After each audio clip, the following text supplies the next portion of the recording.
오늘은 잠언 25장 8절부터 13절까지 짧은 구절을 통해서 우리의 언어 생활이 어떻게 하면 하나님이 지혜롭게 하실까, 지혜로운 언어 생활이 어떤 것일까 우리가 확인하고 또 들려주시는 하나님의 음성대로 어떻게 살아갈지 결단하는 시간 되기를 원합니다.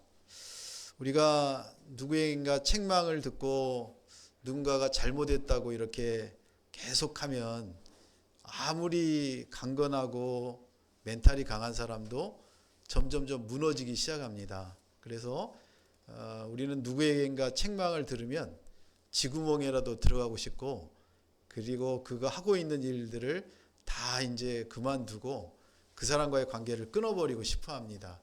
책망이라는 게 그렇게 무섭습니다.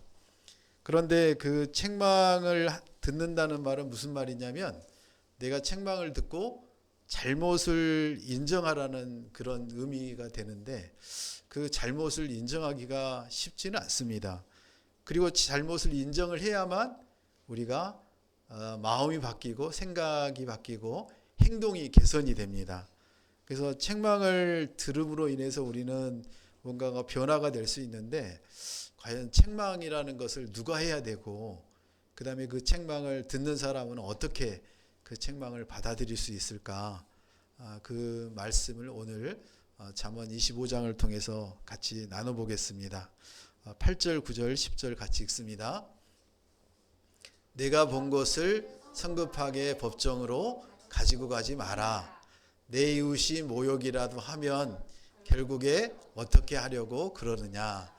다른 일이 있으면, 다툴 일이 있으면 당사자와 직접 하고 다른 사람에게까지 그 비밀을 드러내지 마라.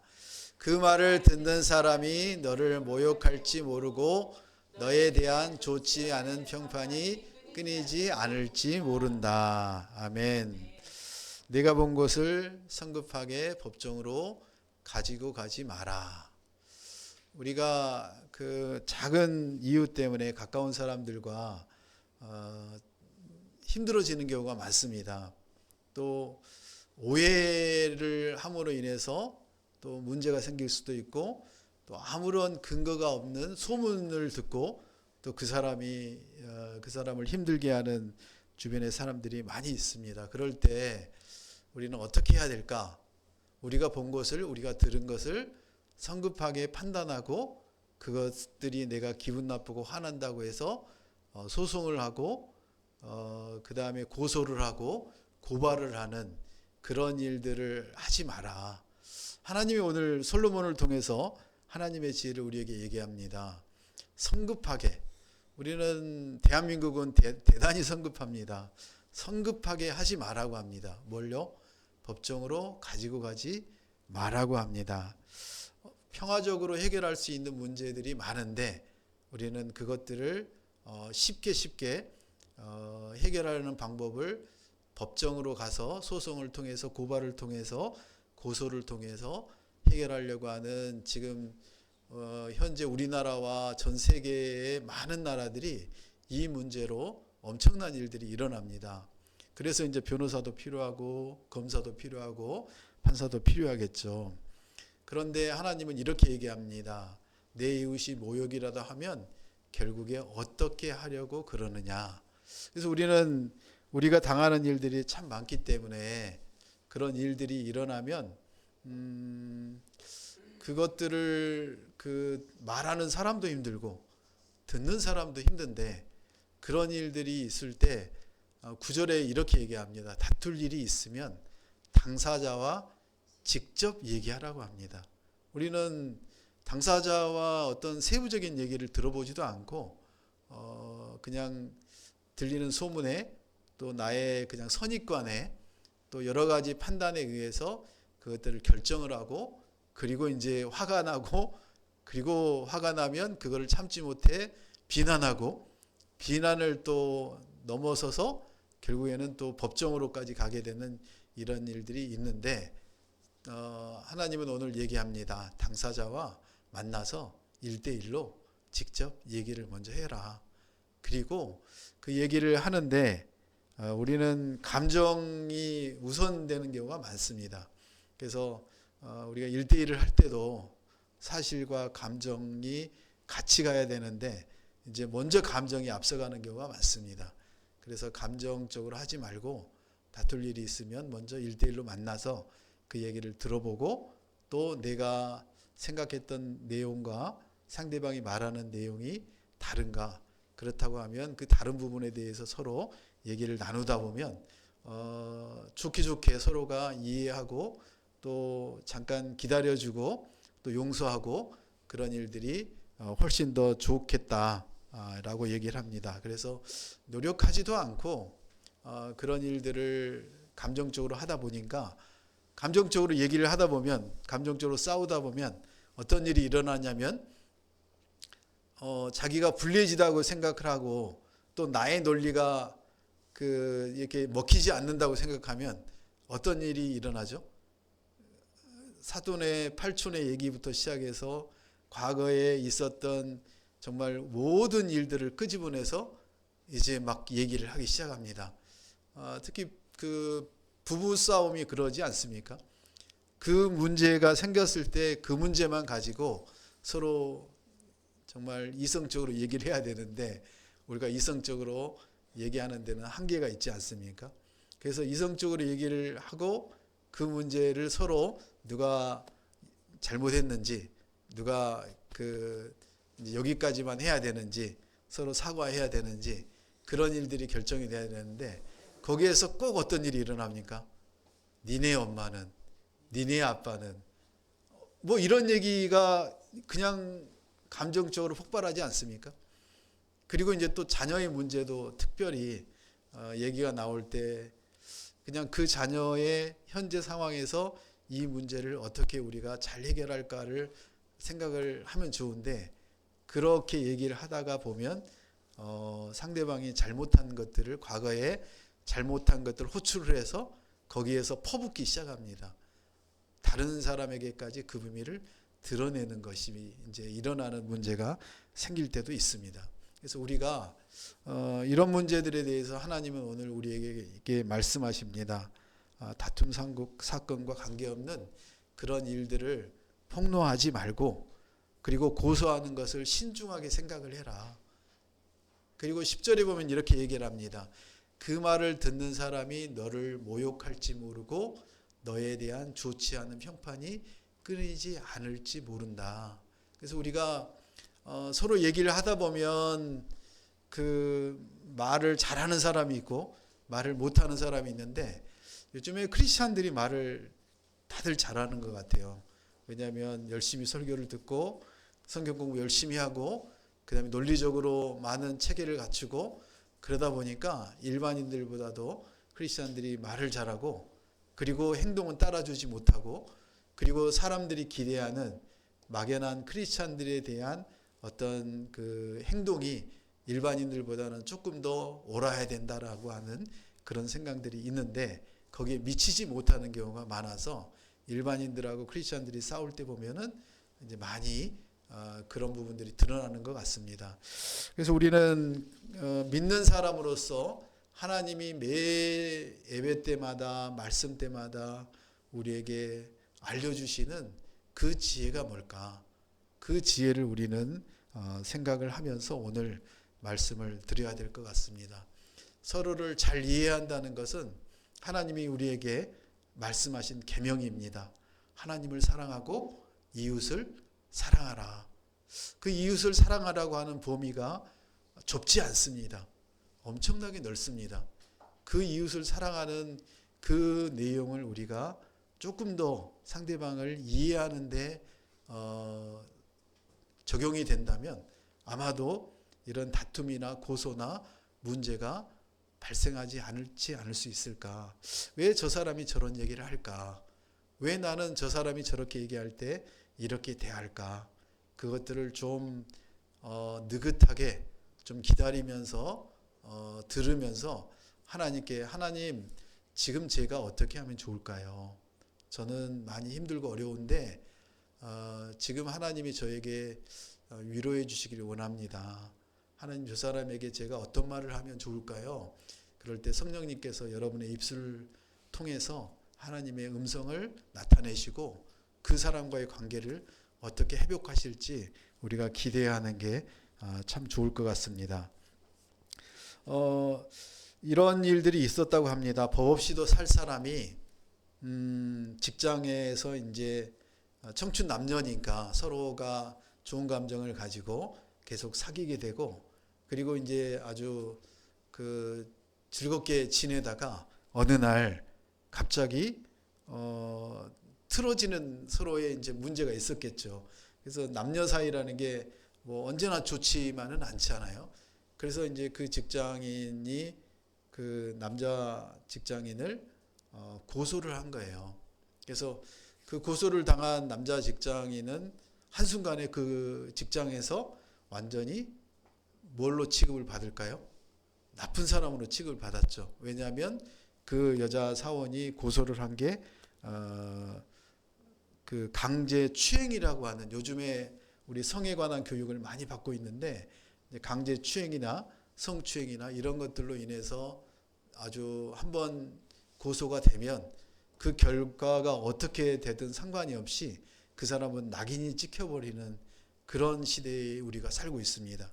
그런데 이 이제 고소를 당한 이 남자는 너무나 억울해서, 그래서 CCTV와 경찰의 여러 가지 도움을 받아서 CCTV를 이렇게 되돌려보고 그리고 정황들을 봤더니 그 경찰이 판단을 하기는 이거는 강제추행이 아니라 서로가 좋아서 이렇게 하는 그런 과정이었고, 그 전혀 성추행이나 강제추행의 문제가 없다라고 결론이 내려져서 무혐의 처분을 받았습니다.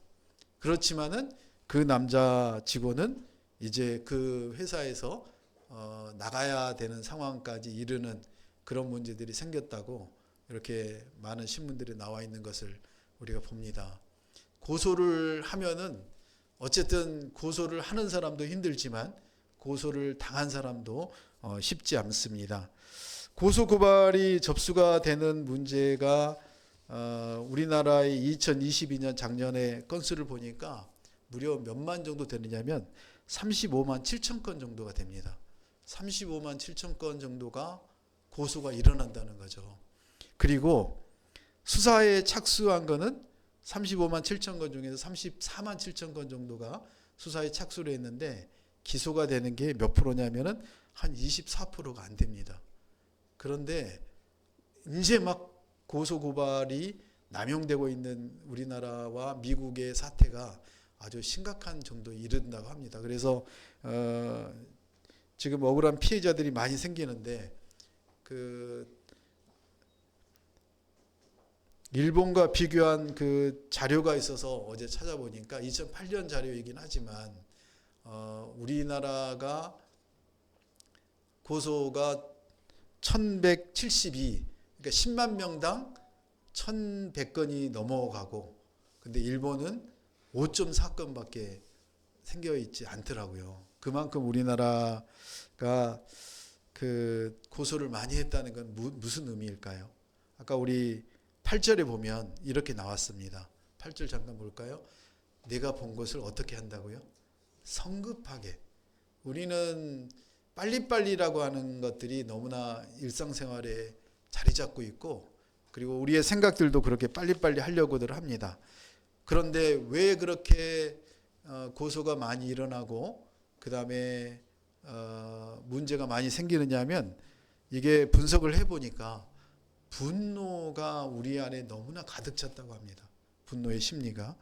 그래서 본인이 조금이라도 불편하고 힘들면 요즘은 이제 그 경찰서의 민원실에 가서 그냥 간단하게 고소 누구누구 뭐뭐 때문에 라고 딱 해서 접수만 하면 이게 바로 이제 고소가 되어서 이 과정을 들어가게 되고 이제 피의자로 이렇게 조사를 받게 되고 하면, 우리가 그 길거리에 차를 몰고 가다가 경찰만 삐잉삐잉 하고 뒤에 쫓아와도 겁이 나는데, 저렇게 고소가 되었다는 소식을 경찰서에서 연락이 오는 순간 너무나 마음이 허망하고 그 다음에 불안하고 힘들어집니다. 그런 일들이 이렇게 일본과 비교해서 무려 200배가 넘는 차이가 일어났다고 하는 것은 우리나라 사람들이 본인이 조금이라도 불편하고 힘들면 그냥 바로 고소를 하는데 그 기저 심리를 보니까 분노와 복수심이 가득하다라고 합니다. 그리고 또 이제 문제는 고소를 해서 그게 기소가 안 되는데도 그 기소가 안 되면 고소를 한 사람에게 불이익이 가지 지금은 않고 있고, 그래서 이제 작년 재작년 계속 법적으로 그것들을 손해가 가거나 벌금을 매기거나 그런 것들을 지금 만들고 있는데 우리나라 국회를 잘 아시듯이 통과가 잘 안 되고 있어서 올해도 그 문제가 해결이 되기를 원하는 많은 사람들이 있다라고 합니다. 그래서 범죄가 성립이 되는지 여부가 문제가 아니라 일단 고소부터 하자. 그래서 우리가 이런 일들을 통해서 얼마나 세상이 악해지고 힘들어질까. 그렇다면 우리는 하나님을 믿고 하나님이 우리를 먼저 살려주시고 하나님과 우리와의 관계를 정말 용서하고 하나님이 영원한 생명을 주신 그런 엄청난 우리가 감사의 선물을 받았는데, 그러면 우리는 세상 사람들하고 그리고 사람들하고 이웃들하고 어떤 관계를 가지고 살아야 될까 오늘 얘기합니다. 내가 성급하게 법정으로 가지 말고 어떻게 하라? 당사자와 직접 만나서 그리고 그 없던 일, 그리고 과거에 들었던 일, 소문, 그 사람이 비밀, 그런 거를 말하지 말고 그 문제에 대해서만 서로 그리고 감정적으로 하지 말고 이성적으로 하나님이 주신 마음으로 그리고 성령이 인도하시는 말씀대로 그렇게 정황을 서로가 얘기를 하고 하나님이 해결해 주시도록 그렇게 기도하는 하나님의 자녀가 되시길 예수님의 이름으로 축원합니다. 다툼과 변론이 아니라 무엇이라고요? 서로를 이해하고 용납하고 들어주고 얘기하고 그런 하나님의 사랑을 나타내시는 그런 성도들 되시길 축복합니다. 11절 12절 같이 읽습니다. 적절한 말을 하는 것은 은쟁반의 금사과와 같다. 지혜로운 꾸짖음이 그 말을 들을 줄 아는 사람의 귀에는 김구걸이나 순금 장식과 같다. 아멘. 우리가 얼마나 많이 들었던 얘기입니까? 적절한 말, 지혜로운 말, 정말 필요한 말. 우리가 생각나지 않은데 그런 생각나게 하시는 분이 성령님이십니다. 우리 안에 계신 성령님이 가장 적절하고 지혜로운 말을 우리의 머리에 생각나게 하시고 그 입술을 통해서 우리가 말할 때 은쟁반의 금사과와 같다라고 얘기를 합니다. 주님을 기쁘시게 하는 그런 하나님의 자녀로 살려면 이렇게 살아야 된다고 합니다. 자멸하는 길이 아니라 사람을 살리는 길. 사람을 살리는 길은 누구에게나 밖에 나가서 어떤 직장 생활을 하거나 또 어떤 공식적인 관계에서 얼굴에 미소를 짓고 그렇게 느긋하게 사는 것을 밖에서만 하지 말고 집안에 들어가서도 배우자와 자녀들과 그리고 가장 가까운 사람들에게도 그렇게 가장 지혜로운 말, 적절한 말을 해서 하나님의 일을 감당하는 그런 자녀로 살라고 하십니다.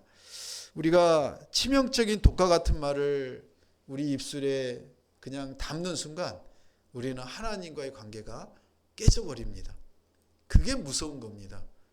그 사람과의 관계가 깨지는 것은 당연하지만 우리의 입술을 통해서 더러운 말, 남을 비난하는 말, 남을 음모하는 말, 남을 헐뜯는 말, 그런 말이 우리 입술에 우리 생각에조차도 아예 없어버리면 좋겠는데 우리가 그렇게까지 우리의 성령이 우리를 관장할 수 있도록 우리가 모두 다 내어주면 좋겠는데 잘 안 되잖아요.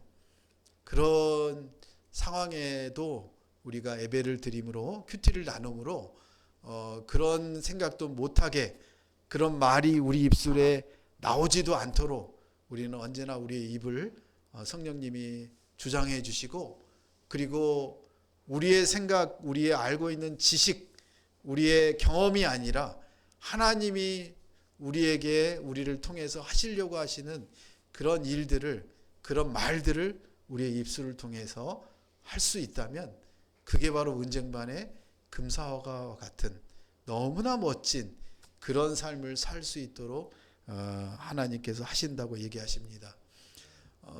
지혜로운 꾸짖음이 그 말을 들을 줄 아는 사람의 귀에는 금귀골이나 순금 장식과 같다라고 합니다. 지혜로운 꾸짖음, 그냥 꾸짖음이 아니라 그런 책망이 아니라 지혜로운 꾸짖음입니다. 우리가 지혜로운 꾸짖음을 쉽게 할 수가 없습니다. 우리는 하루에도 수천 번 남의 행동과 모습을 보면서 특히나 우리 자녀들의 행동을 보면서 우리는 수시로 얘기합니다. 너 그러지 마. 너 그러면 안 좋아. 너 그러다 큰일 나. 우리 이렇게 하면 어떨까? 많은 꾸짖음과 책망과 권고를 합니다. 정말 필요합니다. 그런 지혜로운 꾸짖음을 통해서 우리의 삶이 변화되고 그리고 하나님의 자녀로 그렇게 성화되어 가는 길입니다. 그런데 그 꾸짖음이 많으면 많을수록 우리의 귀가 점점점 어떻게 되느냐면 닫아지고 마음이 닫아져 버립니다. 그래서 이제 우리 자녀들이 중학생만 돼도 그때부터는 부모의 관계가 그냥 형식적인 관계가 되고 그리고 부모가 이런저런 좋은 권면과 꾸짖음을 해도 우리 자녀에게는 전혀 먹히질 않습니다. 누구의 말이 우리 자녀들에게 먹히냐면 학교에 1년 선배, 2년 선배 그리고 직장에 1년 선배, 2년 선배의 말이 그들에게는 정말 꿀맛 같은 그런 얘기로 들린다고 합니다. 그래서 부모의 말은 아무리 좋은 말을 해도 아무리 좋은 꾸짖음을 해도 그거는 그냥 지금부터 내가 살아온 여정을 보니까 전혀 도움이 안 돼 라고 아예 그렇게 해버리는 아이들이 많다고 합니다. 왜 그런 일들이 발생을 했을까 생각을 해보면 그 책망 듣기를 싫어하는 게 우리 인간의 본성입니다. 그래서 우리는 변화되고 성화되어야 되지만 변화되고 성화되어지기 위해서는 우리의 믿음이 굳건해야만 가능한데 그 믿음이 굳건해지려면 그 책망을 받아들여야 되는데 그러면 닭이 먼저냐 달걀이 먼저냐 그 문제와 똑같은 얘기가 되는 겁니다. 그래서 워싱턴 대학교 심리학과 교수 존 카트만의 얘기가 묵상 에세이에 아주 잘 설명이 되고 있어서 한번 같이 나누려고 합니다. 언어의 황금 비율이 있다고 합니다. 언어의 황금 비율이 5대1의 비법이라고 합니다. 5대1의 비법이 무엇일까요? 금방 생각나지 않습니까? 우리가 한 번의 책망을 하려면 그 책망을 하기 전에 5번의 칭찬하고 격려하는 말이 필요하다는 겁니다. 평상시에 자녀들과 얘기도 안 하던 사람이 자녀가 뭔가를 잘못하면 그때 그거를 책망하고 꼬집고 바꾸라고 한다 그러면 절대 듣지 않습니다. 뭐 자녀뿐만입니까? 우리도 마찬가지 아닙니까? 우리는 상대방의 어떤 얘기를 할 때 정말 신중하게 얘기를 해야 되고 그 신중하게 얘기할 때도 상대방의 장점과 좋은 점을 우리가 서로 얘기를 해야 됩니다. 그래야 서로가 교감이 되고 소통이 되는 겁니다. 그런데 다짜고짜 우리는 누군가가 잘못하고 뭔가가 내 마음에 안 들면 그냥 저지르지 않습니까? 그것도 그냥 좋은 말로 얘기하는 게 아니라 상대방이 기분 나쁠 정도로 아주 질책을 하면서 얘기하지 않습니까? 하나님은 그거 싫어하십니다. 싫어한다는 걸 알면서도 우리는 그렇게 되는 경우가 많습니다. 그래서 우리는 누가 필요하냐면 성령님이 필요하고 성령님의 지혜가 필요합니다. 성령님의 그 지혜로 우리는 상대방에게 정말 그게 왜 잘못되었는지 그거를 어떻게 고쳐야 되는지 우리가 가르치는 게 아니라 하나님이 가르칠 수 있도록 하나님이 변화시킬 수 있도록 그렇게 해야 된다고 생각이 됩니다.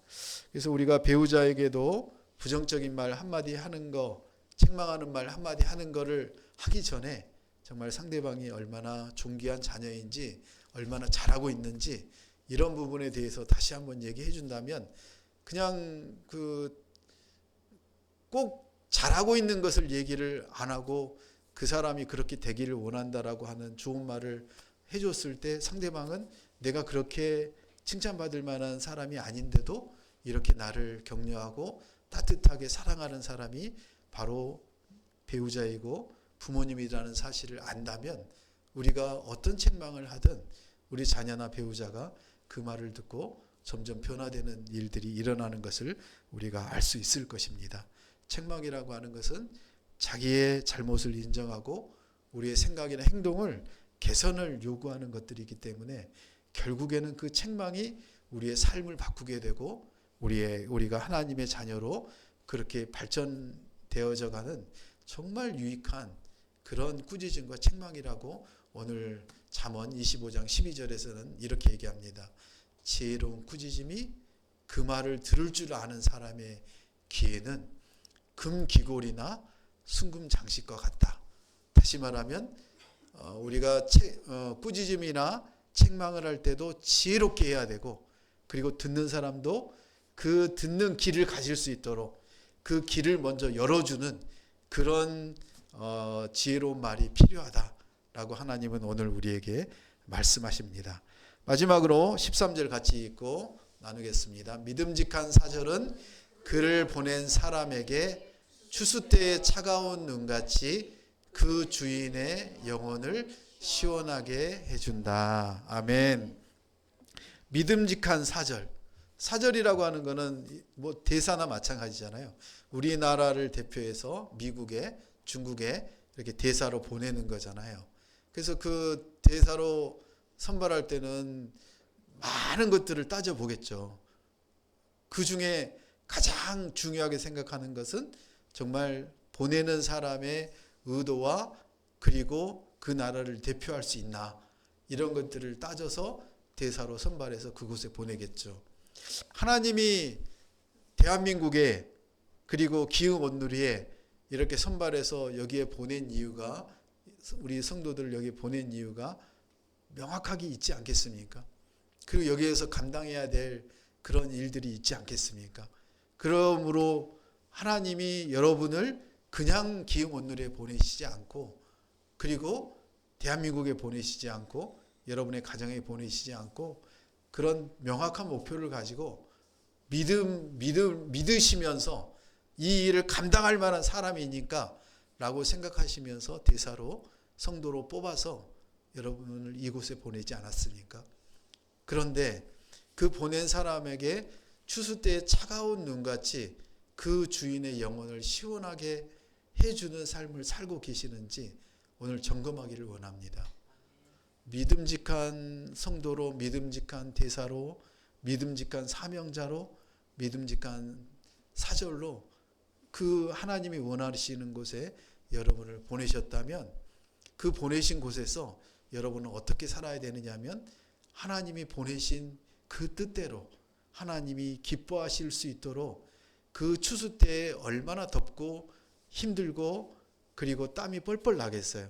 그때 시원한 눈같이 그런 청량 음료와 같은 그런 역할을 하나님이 느낄 수 있도록 여러분이 그 감당할 일들을 해주시길 원하시는데 우리는 그 일을 매 순간 하고 있는지 우리가 점검한다면 우리의 삶이 하나님이 더 계획하신 일대로 할 수 있도록 여러분을 인도하시고 사용하실 줄 믿습니다. 우리는 우리를 보내신 분이 하나님이라는 사실을 항상 기억해야 되는데 그걸 기억하지 못하는 때가 너무나 많은 것 같습니다. 우리가 주님을 바라보면서 내가 복음의 대사로 복음을 전할 자로 하나님이 그것들을 감당할 만한 그런 자녀로 이곳에 보내셨구나. 그러면 그런 일들을 어떻게 감당할까? 그 감당할 때 우리의 능력과 힘이 안 된다면 우리가 하나님께 간구하면 하나님이 미쁘시고 우러사 여러분에게 신실한 믿음과 그를 감당할 만한 지혜와 능력을 주신다고 오늘도 말씀하십니다. 그 말씀을 믿고 주님을 기쁘시게 하는 사명자로 살아내시길 예수님의 이름으로 축복합니다. 함께 기도하겠습니다.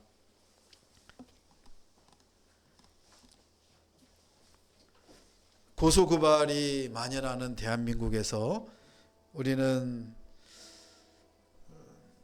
우리의 분노와 우리의 불편함으로 인해서 상대방을 난도질하고 고소하고 고발하고 그런 마음으로, 그런 삶으로 살아오고 있진 않는지, 상대방이 불편하게 해서 분노가 일어났을 때 우리의 급한 생각으로 그렇게 고소하고 고발하려고 하는 마음으로 우리가 살았다면 하나님이 오늘 우리에게 말씀하십니다. 옳고 그름을 따지기 전에 서로를 잘 이해하고, 하나님이 너에게 그런 일들을 보여주신 이유가 따로 있지 않는지 기억하라고 말씀하십니다. 하나님, 그 일들을 감당할 수 있는 능력과 지혜를 달라고, 그리고 또한 합당한 말과 슬기로운 책망을 할 수 있는 그런 지혜로운 자로, 그런 지혜로운 하나님의 사명자로, 주님을 기쁘시게 할 수 있는 그런 사명자로 살 수 있게 해달라고 통성으로 기도하시겠습니다. 하나님은 우리의 언어에 주목하신다고 말씀하십니다. 언어의 권세를 바르게 사용함으로 사람을 살리고, 우리 배우자와 자녀들에게, 성도들에게 용기를 줄 수 있는 그런 성도들이라고 칭찬하십니다. 은쟁반에 담긴 금사와 같은 언어 생활을 할 수 있는 그런 하나님이 주신 권위와 지혜를 이제 버리지 않고 하나님 주신 대로 그 권위와 지혜로 사람을 살리고 이웃을 살리고 하나님의 나라를 이루는 그런 거룩한 자로 세워지길 원합니다. 하나님, 신실하고 충성스러운 사명자는 주인에게 힘들 때, 덥고 힘들 때 시원한 눈과 같이 영혼을 기쁘게 한다고 말씀하셨습니다. 하나님, 우리의 삶이 보내신 하나님의 뜻대로, 주님의 뜻대로 그렇게 살아내는 거룩한 자로 세워주시길 원합니다. 우리를 보내신 분이 하나님이라는 사실을 항상 잊지 않고 주님만을 바라보며 복음의 대사로 승리하는 자로 살아가길 원합니다. 왕이신 하나님, 미천한 우리를 복음 전하는 사신으로, 대사로 세우셔서 아름다운 사명의 길을 걷게 하시니 감사합니다. 지혜의 말씀으로, 지혜의 권면으로 날마다 연단되고 분별력 있게 말하여 충성된 하나님의 자녀로, 대사로 살아가게 하여 주시옵소서. 나라의 지도자들이 하나님의 뜻을 분별하고 공의를 행하도록 겸손히 간구하는 성도 되길 원합니다. 예수님의 이름으로 기도합니다. 아멘.